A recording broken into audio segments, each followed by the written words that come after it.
Quando uma força é aplicada repetidamente na frequência de qualquer sistema, resultam oscilações de grandes amplitudes. Este é o fenômeno de ressonância. Você já viu um cantor quebrar um cálice com a voz? Faremos isso hoje. É muito difícil, mesmo quando você tem uma voz magnífica como a minha.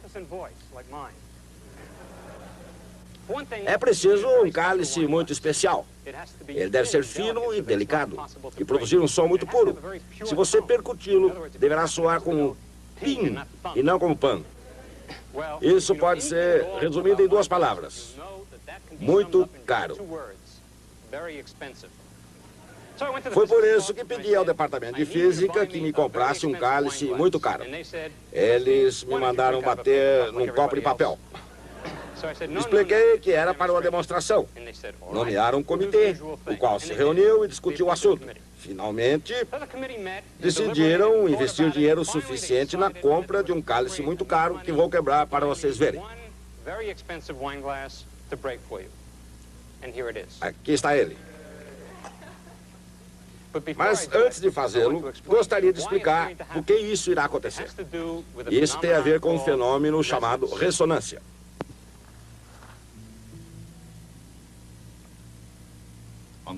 No dia 1º de julho de 1940, uma delegação de cidadãos reuniu-se no estado de Washington. O tempo estava lindo, a ocasião histórica, os discursos e a fanfarra apropriados. Tratava-se da inauguração solene da ponte do desfiladeiro de Tacoma. Desde o início, a ponte que se estendia sobre Seattle e Tacoma foi utilizada com elegância, como ela bem merecia. A ponte de Tacoma era uma das mais longas pontes suspensas do mundo. E se alguém não tivesse negligenciado algo, ela provavelmente teria continuado a ser uma das pontes suspensas mais longas do mundo. O problema não foi, desde o início, falta de cuidado aos detalhes. Isso foi feito. Mas, em algum momento, e isso ficou óbvio no fim, parece que alguém esqueceu o significado da ressonância.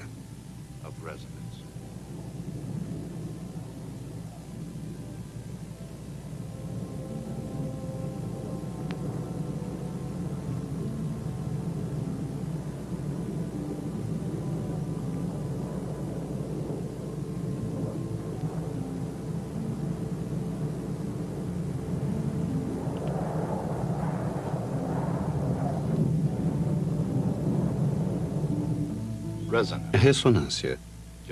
Assim como o seu som permanece no ar, a própria palavra permanece na linguagem. A ressonância origina-se de uma palavra latina que significa eco. Mas a ressonância é muito mais do que ecos linguísticos. Na batalha, por exemplo, ouvimos falar de uma vitória retumbante. Mas, deixando essas conotações de lado, a ressonância pode ser considerada um princípio mecânico simples do mundo físico.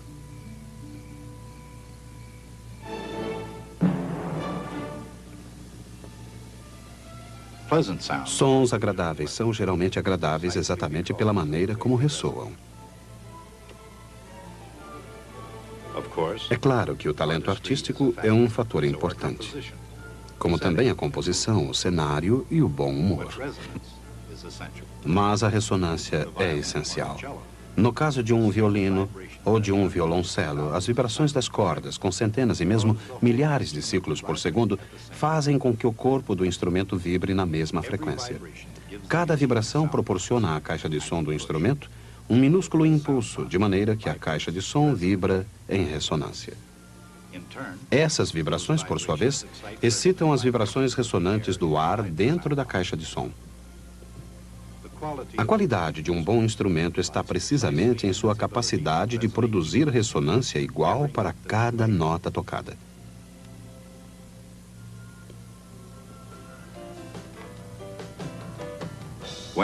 Quando um sistema vibratório é perturbado com a frequência natural desse sistema, ocorre ressonância. Dentro de um piano, as cordas vibratórias fazem a caixa acústica ressoar. Essa ressonância é determinada pela frequência própria da corda, cerca de 256 impulsos por segundo no Dó central. Cada vez que uma corda é tocada, isso produz milhares de oscilações, cada uma aumentando a resposta ressonante da caixa acústica. A perturbação repetida sobre um sistema oscilante, mesmo que nisso se empregue apenas um pouco de força de cada vez, faz com que as oscilações sucessivas se tornem cada vez maiores. Os resultados são vibrações de amplitude cada vez maior. Mesmo que essas perturbações sejam muito pequenas, o resultado será uma ressonância. Esse diapasão vibrando faz com que as moléculas de ar circundante entrem em movimento harmônico. Como o ar funciona como um meio elástico, ele é um bom condutor de oscilações ou ondas.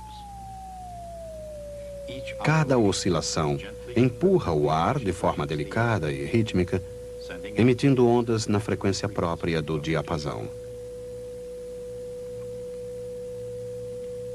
Quando a frequência da nota tocada no piano é a mesma daquela do diapasão, mesmo que não se mexa no diapasão, as ondas do piano podem perturbá-lo e colocá-lo em movimento por meio da ressonância. O diapasão e a corda do piano são exemplos de sistemas com oscilação própria. E, embora pareçam mais complicados, obedecem à mesma equação diferencial de um corpo preso a uma mola.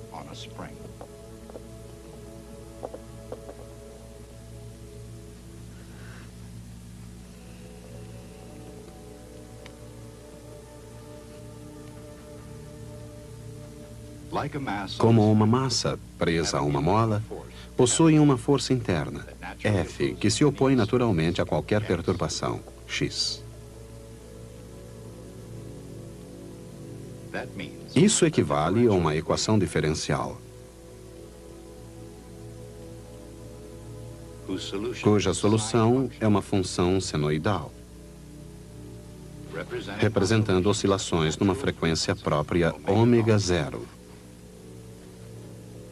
que depende das características do sistema. Elas são, neste caso, K, a rigidez da mola, e M, a massa do objeto oscilante.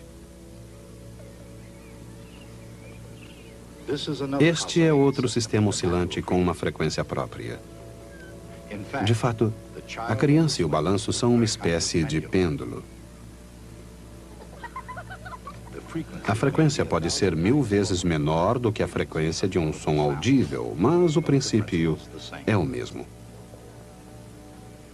Uma massa ligeiramente maior, essa com pernas mais longas, aprendeu a produzir o seu próprio empurrão periódico, deslocando seu peso, projetando o corpo para a frente o máximo possível e recolhendo as pernas. Corretamente aplicado no mesmo ponto de cada ciclo, isto é, em fase, essa jovem no balanço exibe seu domínio sobre o fenômeno da ressonância. Mas um verdadeiro domínio do fenômeno pode ser melhor obtido começando-se com uma força oscilante que não produz a ressonância. Quer se trate de um balanço ou uma mola, os osciladores têm seus altos e baixos naturais, produzidos pela força interna F.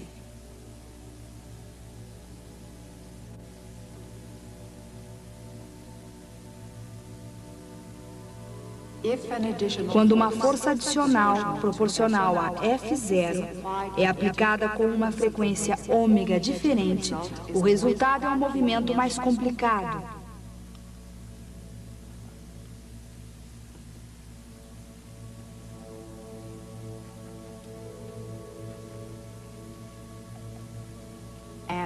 E uma equação diferencial mais complicada.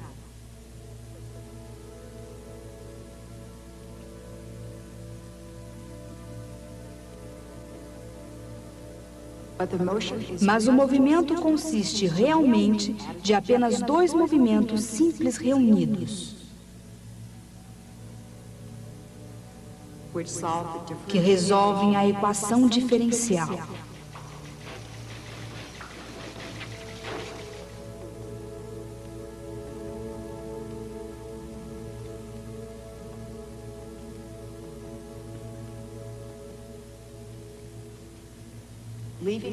Fornecendo uma equação para A, que é a amplitude das novas oscilações produzidas pela força adicional. A amplitude dessas oscilações depende da força A0 e da semelhança da sua frequência ômega e da frequência própria, ômega 0.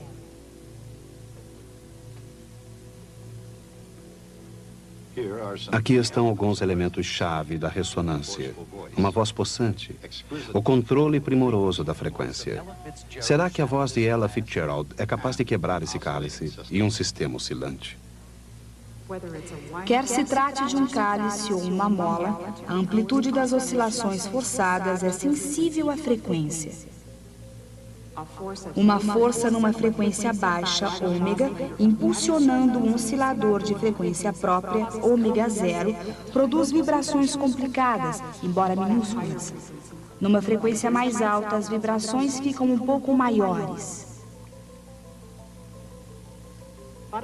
Mas se ômega se aproxima de ômega 0, mesmo que a força seja muito pequena, coisas espetaculares podem começar a acontecer.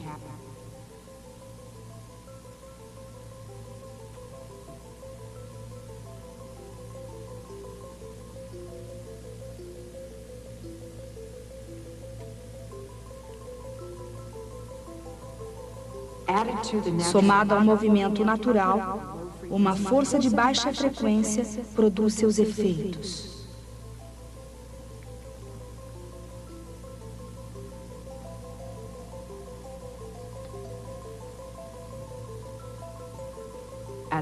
Numa frequência mais alta, o efeito pode ser mais interessante.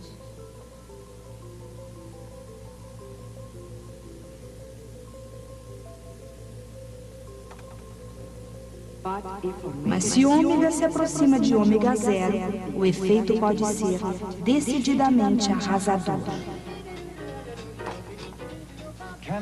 Será que a voz de Ella Fitzgerald é capaz de quebrar esse cálice? Aí está. Apenas uma pequena força pulsante é aplicada ao cálice. Muito embora a força por trás dela seja a magnífica voz de Ella Fitzgerald. Agora perguntamos, não é fenomenal? Mas é preciso uma equação para demonstrar por que um cantor com potência e controle pode causar um impacto tão devastador. Naturalmente, a equação diferencial deixa de fora alguns detalhes interessantes. Um dos mais interessantes é que o próprio vidro é um fluido viscoso. Um fluido muito, muito viscoso. De fato, o vidro é tão viscoso que são necessários séculos para que ele possa fluir através do tempo e do espaço, assentando finalmente na extremidade mais espessa da vidraça. O vidro é tão viscoso que chega a parecer sólido e até mesmo a tilintar e a ressoar. Naturalmente, é a viscosidade do vidro que impede suas oscilações ressonantes se tornarem infinitas. Sem essa viscosidade, não haveria um pedaço inteiro de vidro. Quer seja no Velho Mundo, quer seja no Novo, onde os efeitos da ressonância podem ser vistos e também ouvidos. Por exemplo, enquanto a música constitui geralmente um agradável exemplo de ressonância, o mesmo nem sempre se pode dizer dos ritmos comuns da sociedade contemporânea. Como um incômodo exemplo de ressonância, temos a vibração dessas janelas.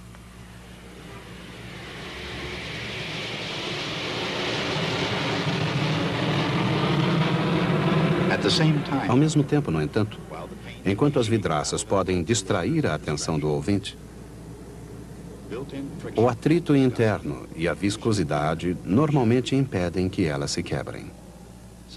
Às vezes, segundo estudos feitos no interior dos laboratórios sísmicos Caltech, em Pasadena, os efeitos da ressonância são mais do que incômodos. Eles podem ser devastadores, pois podem amplificar o que já é uma poderosa, quase irresistível força da natureza. Durante um terremoto, ondas sísmicas são emitidas do epicentro numa série de frequências. Comparadas ao som audível, essas frequências são geralmente muito baixas. Em frequências de terremoto, prédios entre 5 e 40 andares são tipicamente ressonantes.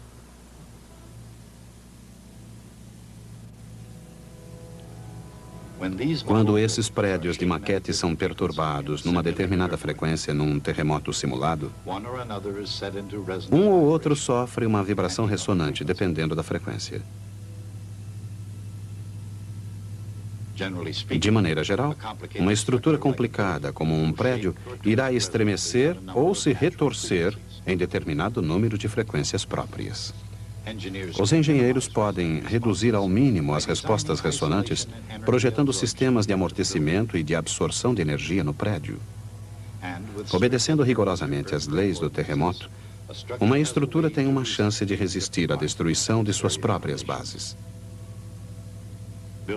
Os códigos de construção são leis. Quando se pensa que algumas leis foram feitas para serem desrespeitadas, alguns prédios acabam sofrendo as consequências.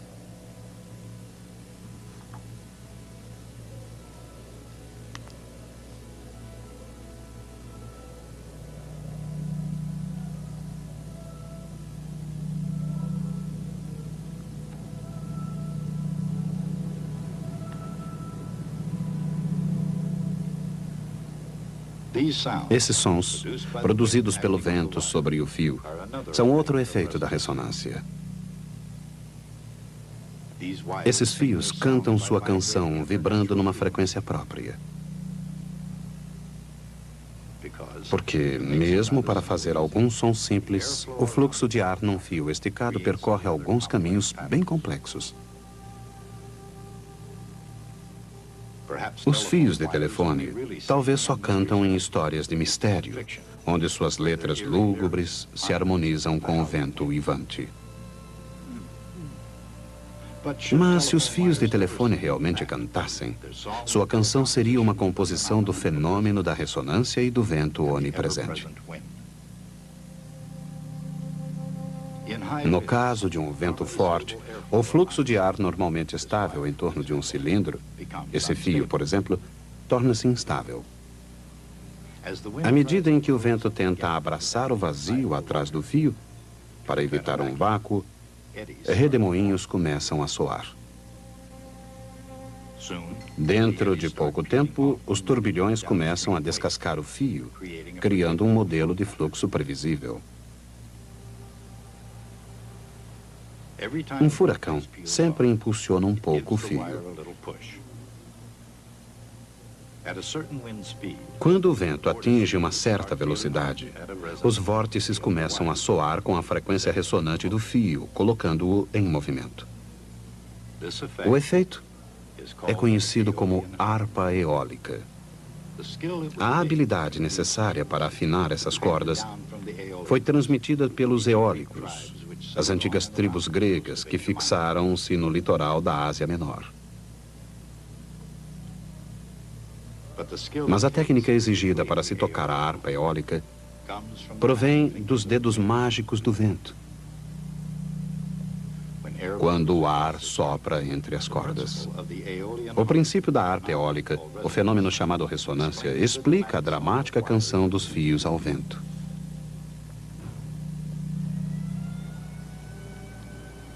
Talvez, entre outras coisas, a ponte de Tacoma tenha sido a mais espetacular harpa eólica da história.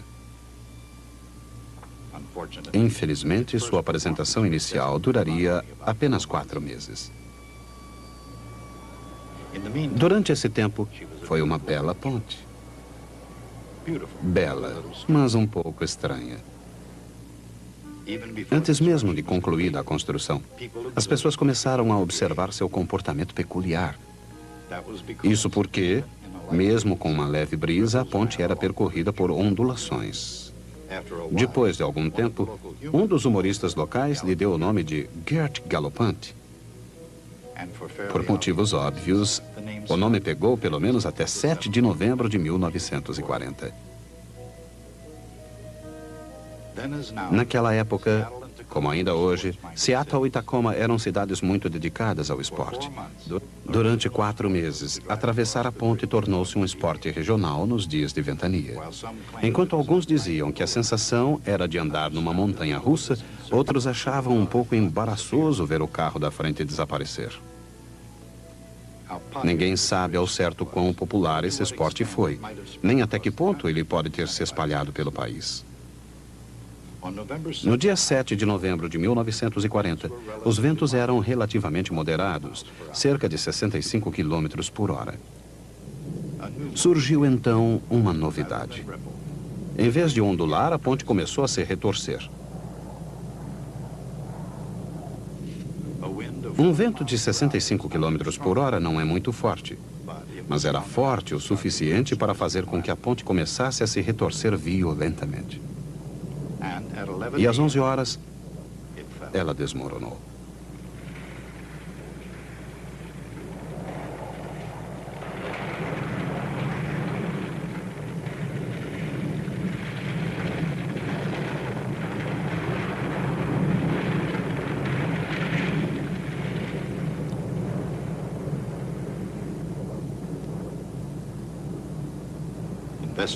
Os investigadores ficaram estarrecidos. Uma ponte construída de acordo com os mais modernos padrões de engenharia da época, talvez a melhor ponte do mundo, não deveria ruir. O que teria acontecido? Theodor von Karman, um professor da Caltech e um pioneiro da moderna aerodinâmica, forneceu uma resposta. A explicação de von Karman sobre vórtices emissores e osciladores ressonantes não conquistou uma popularidade universal entre os engenheiros de construção. No entanto, como foi verificado em teste de túnel de vento na Caltech e na Universidade de Washington, a explicação de von Karman estava correta.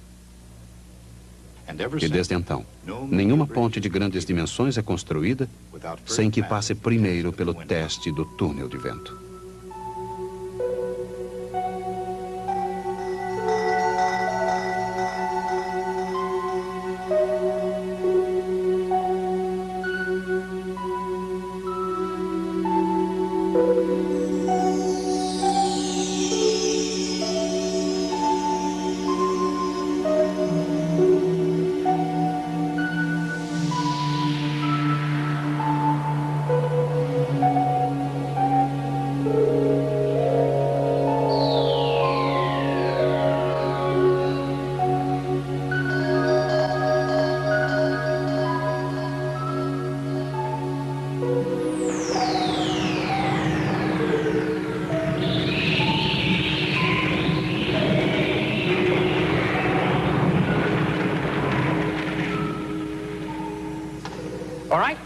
Muito bem, agora chegou a hora de quebrar o cálice.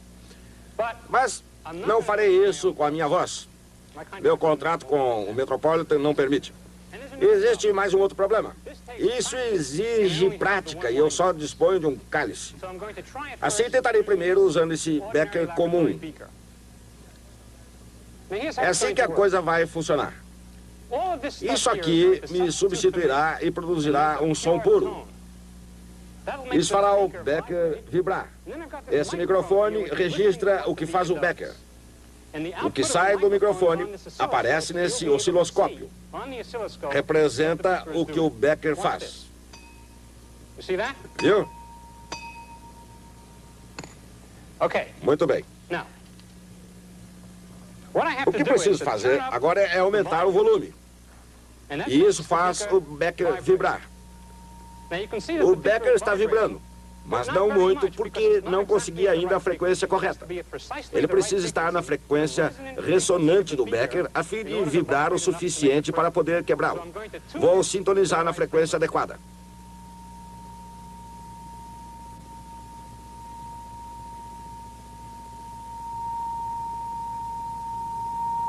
Aqui, é isso aí.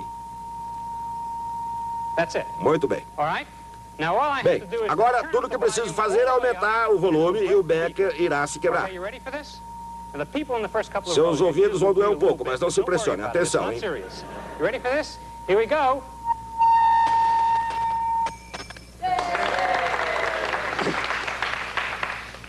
A experiência funcionou, mesmo sem eu quebrar esse lindo cálice. O comitê sabia que eu jamais iria quebrá-lo. Ok? Por hoje é só.